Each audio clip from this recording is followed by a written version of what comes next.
जो डिटेंशंस हो रहे हैं 100% मेवों के मुस्लिम्स के, पुलिस कुछ नहीं सुन रही है। कहीं ना कहीं पुलिस नाइंसाफ़ी कर रही है। बिट्टू बजरंगी और मोनू मानेसर जैसे लोग पुलिस के चहेते हैं, बिल्कुल जैसे सरकार के ही हिस्से हों, उनका कुछ नहीं बिगड़ता और वो जो मर्जी आए गाय के नाम पे करके जाते हैं। ये भी है कि बहुत सारे जो लोग हैं, जो मर्द हैं, वो घरों से बाहर सो रहे हैं, वो जंगल में सो रहे हैं। हाँ, ये तो बड़ी संख्या में। ये तो मैंने एसपी से बात की, मैंने कहा गांव युवाओं से खाली हो गए, तो उन्होंने कहा खौफ होना। मोनू मानेसर को तो वो लोग आरोपी नहीं मानने को तैयार हैं। पुलिस इज वेरी क्लियर कि वो केस तो हुआ है, उसके ऊपर भी, बजरंगी के ऊपर भी हुआ, बिट्टू बजरंगी के ऊपर। मानेसर पे कोई केस नहीं हुआ, सिर्फ बिट्टू बजरंगी पे हुआ है जिसको बेल में। पटौदी से एक लड़का नगला राजस्थान में जा रहा था भरतपुर, और उसको पकड़ लिया। वो बार बार कहता रहा कि भाई मुझे तो पता भी नहीं था यहाँ क्या हुआ है, मैं तो पटौदी से आ रहा हूँ, आप मेरा जीपीएस देख लीजिए। उसको 302 307 में अंदर कर दिया।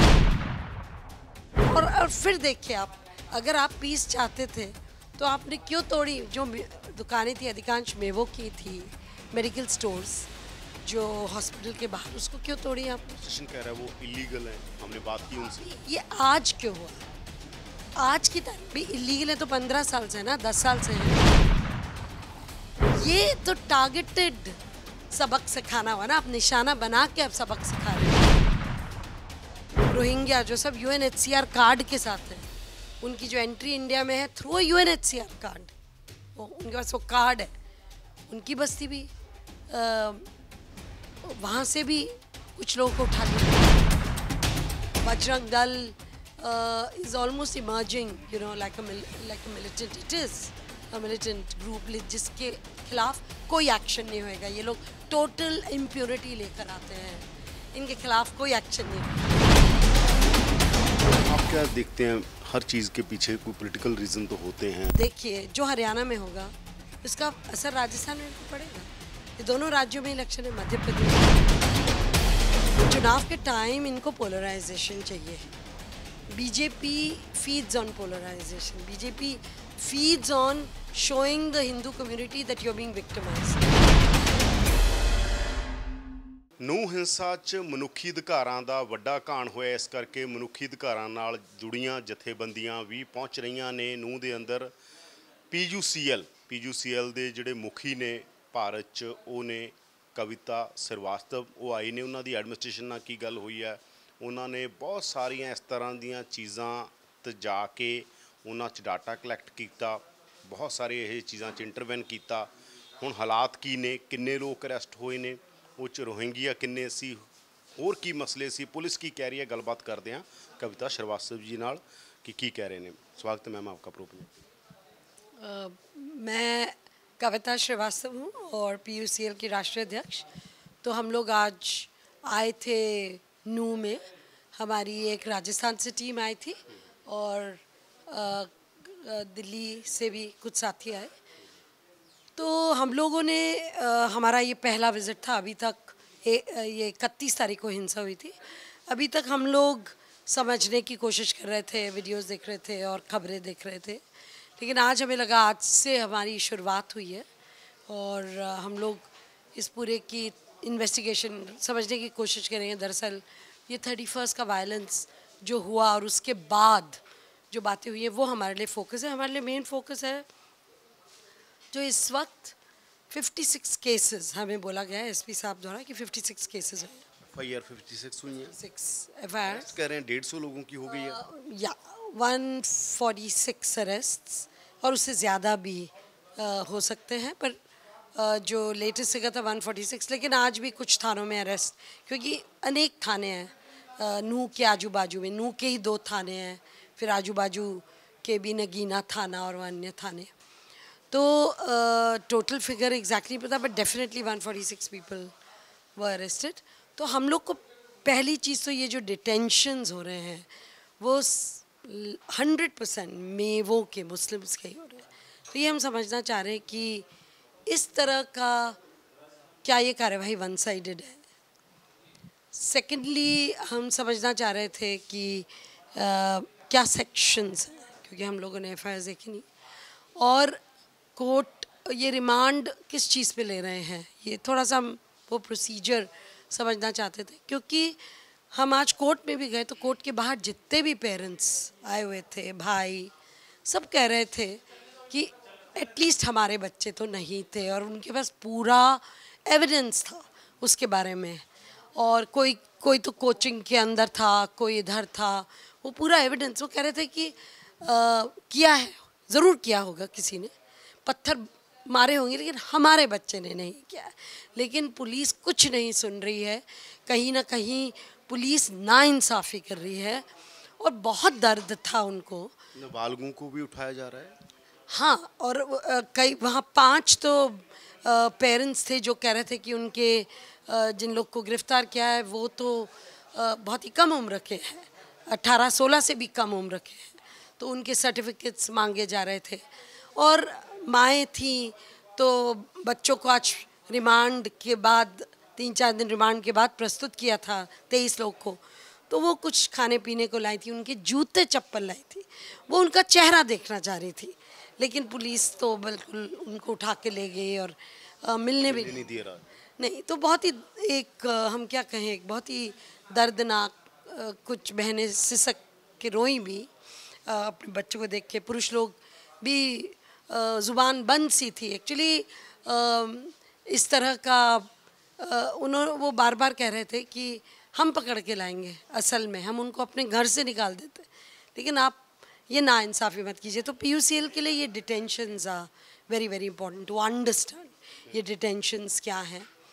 जैसे मालूम पड़ा कि एक राजस्थान का एक व्यक्ति पटौडी से, जो कहानी मिली, अब ये पुलिस से क्रॉस चेक करना है कि पटौडी से एक लड़का नगला राजस्थान में जा रहा था, भरतपुर, और उसको पकड़ लिया। वो बार बार कहता रहा कि भाई मुझे तो पता भी नहीं था यहाँ क्या हुआ है, मैं तो पटौडी से आ रहा हूँ, आप मेरा GPS देख लीजिए, मैं 31 को कहाँ था, 1 को कहाँ था GPS पर, फिर भी उसको 302, 307 में अंदर कर लिया है। तो ये बहुत ही फॉर द PUCL एक बहुत सीरियस इशू है डिटेंशंस वाला। और ये जो डिटेंशंस चल रहे हैं, इसके कारण गांव खाली हो रहे हैं।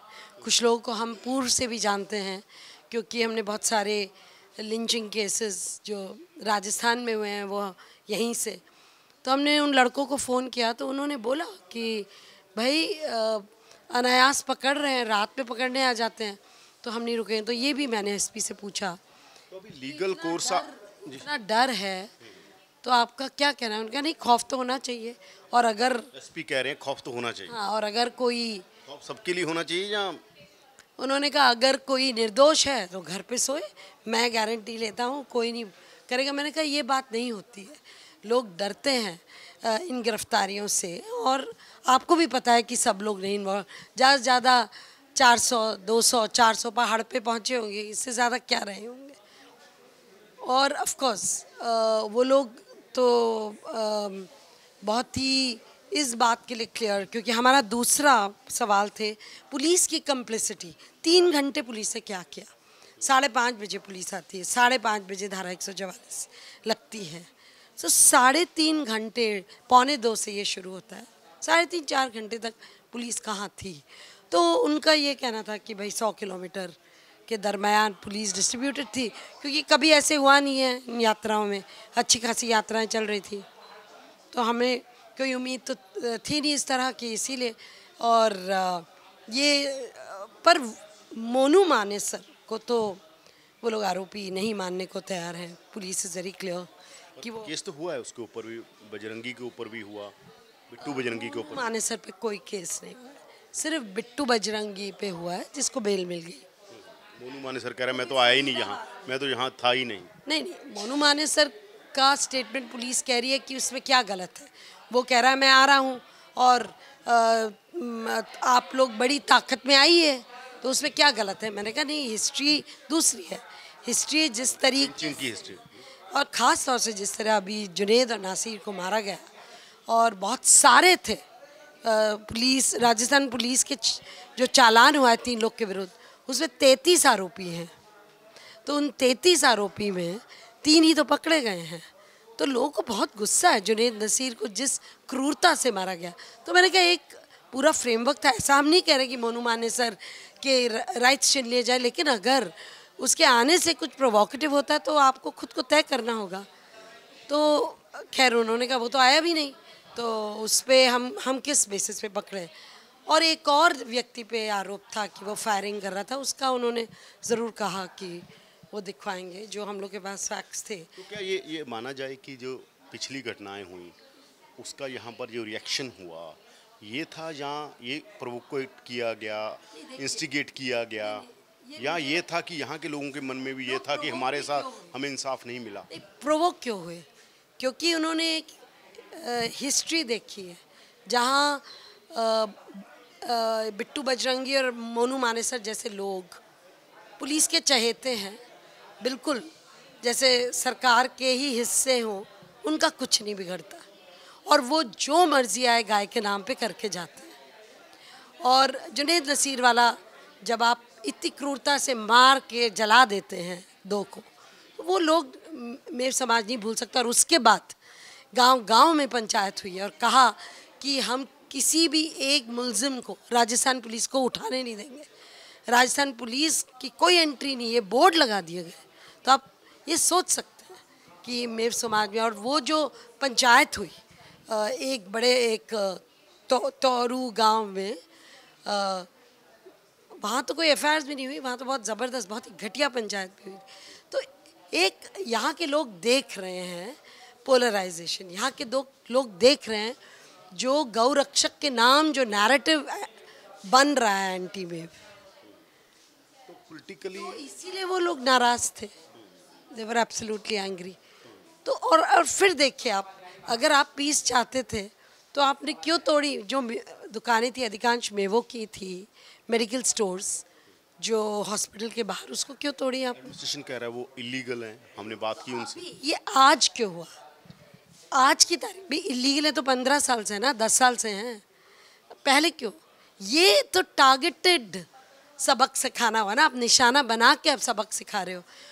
इतने गरीबों के सब्जी की दुकान, छोटे छोटे परचून की दुकान, पान बीड़ी की दुकान अभी आज तोड़ी।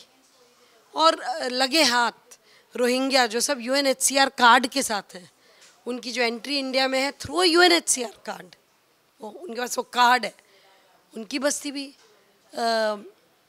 वहाँ से भी कुछ लोगों को उठा लिया। तो आप क्या देखते हैं, हर चीज़ के पीछे कोई पॉलिटिकल रीज़न तो होते हैं, है ना, बहुत सारी चीज़ें हैं, तो क्या ये आपके अब आप देखिए जो हरियाणा में होगा इसका असर राजस्थान में भी तो पड़ेगा। ये दोनों राज्यों में इलेक्शन है, मध्य प्रदेश अभी दिसंबर में, हरियाणा, राजस्थान, छत्तीसगढ़, मध्य प्रदेश और तेलंगाना में असर पड़ेगा नहीं पड़ेगा I don't know, but definitely है राजस्थान हरियाणा में तो पड़ेगा ही, और इसका असर मध्य प्रदेश। और क्योंकि जिस तरह के मैसेजेस वायरल हुए हैं छत्तीसगढ़ कि मुसलमान लोगों ने बंधक बना लिया, मैंने पूछा ये सवाल, पाकिस्तान जिंदाबाद के नारे लगे, ये भी कहा गया, ये भी अब शुरू हो गया है पाकिस्तान जिंदाबाद। तो ये चुनाव के टाइम इनको पोलराइजेशन चाहिए। BJP feeds on polarisation, BJP feeds on showing the Hindu community that you're being victimized. BJP feeds on this narrative कि तुम्हें तुम्हारे देश में, हिंदू को हिंदू के देश में ही मंदिर नहीं जा सकता, यात्रा नहीं निकाल सकता। भाई धार्मिक यात्रा थी तो तलवारें क्यों थी, गन्स क्यों थी, लाठी क्यों थी? धार्मिक यात्रा में कौन ये सब औजार लेके आता है? तो सवाल लॉजिकली अगर कोई सोचेगा तो ये नहीं चल सकता। लेकिन इस वक्त जो एक माहौल बहुसंख्यकवाद का, हिंदू राष्ट्रवाद का, हिंदू राष्ट्र बनाने के सपने का, ये जो सारा कॉम्बिनेशन चल रहा है, इसमें आप धो देते हैं जो इकोनॉमी आपकी कोलैप्स कर रही है, जिस तरीके से लोगों ने लॉकडाउन के बाद, डिमोनेटाइजेशन लॉकडाउन के बाद खड़े नहीं हो पाए, वो सब धुल जाता है। तो आप लोगों को बिजी रखते हैं। ये चुनावों के लिए भी है नंबर 1, लेकिन ये चुनावों तक नहीं है, ये जहर, हिंदू मुसलमान का बहुत लंबे समय तक चलेगा, ये इतना आसान नहीं है।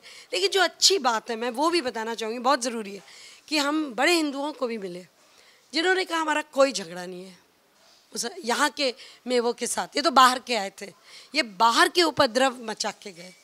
हमने तो इंटरव्यू लिए, हमने रिपोर्ट किया, हमने भी एक रिपोर्ट किया, उसमें 10 हिंदू खड़े हैं, 10 मुस्लिम। सबने कहा कोई यहाँ तो हम सारी धार्मिक यात्राएं निकलती हैं, हम दोनों स्वागत करते हैं, होली मनाते हैं, ईद। हाँ, लड़कों ने कहा, हिंदू परिवार एक ने कहा हाँ पहाड़ों से पत्थरबाजी की, पर ये तो चलता रहता है, इसमें ये क्या मतलब हो गया कि आपने दुकानें तोड़ डाली और बाजार बंद कर दिए। ये बोला, हिंदू लड़कों ने बोला जो स्थानीय हैं। तो मुझे लगता है कि बहुत अनफॉर्चुनेट है कि इस तरह की state complicity in this violence, state sponsorship in this violence. Bajrang Dal is almost emerging, you know, like a militant. It is a militant group जिसके खिलाफ कोई एक्शन नहीं होएगा। ये लोग टोटल इम्प्यूनिटी लेकर आते हैं, इनके खिलाफ कोई एक्शन नहीं होगा। तो आप कैसे देख रहे हैं ये लीगली? आप देख रहे हैं कि आप एडमिनिस्ट्रेशन के पास जा रहे हैं, वहाँ पर आपको लग रहा है कि वो एक पक्षीय कर मैं कह रहा हूँ कि क्या होगा, क्योंकि अगर यहाँ पर सुनवाई नहीं होगी तो आप Punjab and Haryana high court जाएंगे।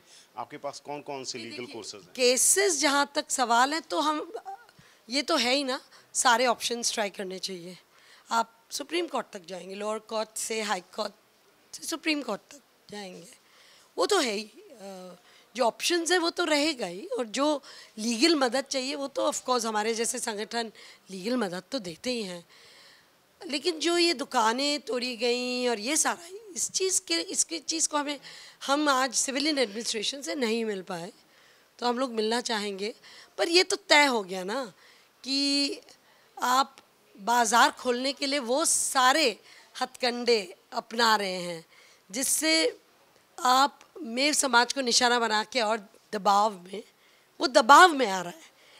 पुलिस डिटेंशंस के कारण दबाव में आ रहा है, दुकानें और मकानें तोड़ देने से दबाव में आ रहा है, उसकी छोटी छोटी जो सब्जी की दुकान, टेंट, वो सब उखाड़ देने से, बुलडोज़र चलाने से दबाव में आ रहा है।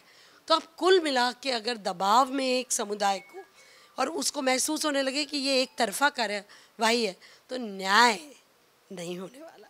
मैंने अगर न्याय मैं महसूस नहीं करूं कि न्याय हो रहा है मेरे साथ, मैं संतुष्ट नहीं हूं, न्यायिक प्रक्रिया में संतुष्ट नहीं हूं, पुलिस कार्यवाही से, तो शांति नहीं आ सकती। मसानिया की शांति आ सकती है, लेकिन शांति बिना न्याय कोई अमन चैन नहीं हो सकता। पीस मूवमेंट्स, अपनी मीटिंग्स भी हो रही हैं ना, एक पूरी मैं अभी तक मिली नहीं हूँ जो लोग पीस कमेटीज में बैठे हैं, पर ये हमारे आगे का ज़रूर बातचीत। ये भी है कि बहुत सारे जो लोग हैं, जो मर्द हैं, वो घरों से बाहर सो रहे हैं, वो जंगल में सो रहे हैं। हाँ, ये तो बड़ी संख्या में, ये तो मैंने एसपी से बात की, मैंने कहा गांव युवाओं से खाली हो गए, तो उन्होंने कहा खौफ होना चाहिए। Thank you. तो एसी कविता श्रीवास्तव ਜਿਹੜੇ ਕਹਿ ਰਹੇ ਨੇ ਕਿ ਇਸ ਮਸਲੇ ਦੇ ਅੰਦਰ ਵੱਡੇ ਪੱਧਰ ਤੇ ਮਨੁੱਖੀ ਹੱਕਾਂ ਦਾ ਘਾਣ ਹੋ ਰਿਹਾ ਹੈ, ਹਿਊਮਨ ਰਾਈਟ ਵਾਇਲੇਸ਼ਨ ਹੋ ਰਹੀ ਹੈ। ਉਹ ਇਸ ਮਸਲੇ ਨੂੰ ਅਦਾਲਤ 'ਚ ਵੀ ਲੈ ਕੇ ਜਾਣਗੇ, ਸਮਾਜਿਕ ਤੌਰ ਤੇ ਵੀ ਲੜਨਗੇ, ਤੇ ਉਹ ਪ੍ਰਸ਼ਾਸਨ ਨੂੰ ਮਿਲ ਕੇ ਉਹਨਾਂ ਅੱਗੇ ਸਾਰੇ ਮਸਲੇ ਵੀ ਰੱਖਣਗੇ।